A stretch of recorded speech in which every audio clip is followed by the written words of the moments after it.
Welcome back now. Thanks for staying with us. Reggae Girlz head coach Hubert Busby has expressed disappointment following the postponement of the CONCACAF Women's World Cup qualifiers to next year.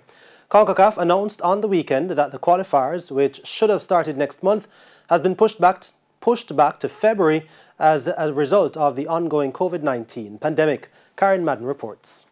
With governments constantly changing requirements for travel, including vaccine mandates, resulting in countries in the Confederation being uncertain about what the prevailing circumstances will be next month, CONCACAF announced on the weekend that it was postponing the qualifiers to give federations more time to prepare.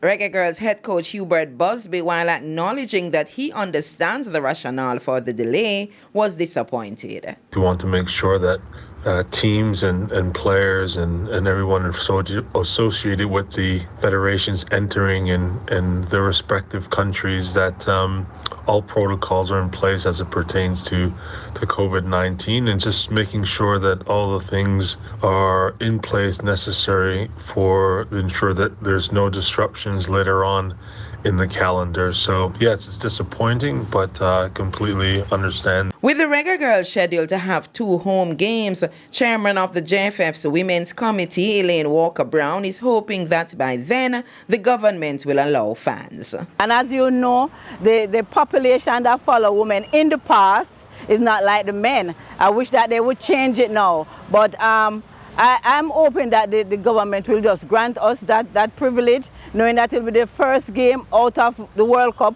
preparing for another World Cup. So let a few supporters come and make them feel them and build the vibes, get into the next stage. Meanwhile, the Reggae Girlz will get their first taste of international competition since June later this month, with 2 games against Costa Rica in Florida. The Reggae Girlz are expected to assemble on October 16, and Coach Busby hopes to have all his players. I know from a player's perspective, all the players are eager to always represent their country, so there's no issues there. It just really comes down to ensuring that all the protocols and guidelines are in place for them to return to their clubs without the quarantine that would force them to miss games. Walker Brown is also looking forward to more playing time. I think it's great significance because the preparation is the key.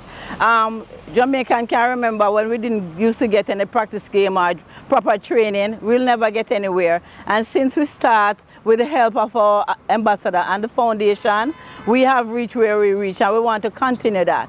And we want through the JFF that corporate will come, because we don't want to go back into competitions unprepared. And as you see that we missed out a window. We went in June, nothing happened until now again. It's not good. The Reggae Girlz, who are in Group C, will begin their campaign on February 22 against Bermuda, with the Dominican Republic, Grenada and the Cayman Islands being the other teams in the group. Karen Madden, TVJ Sports.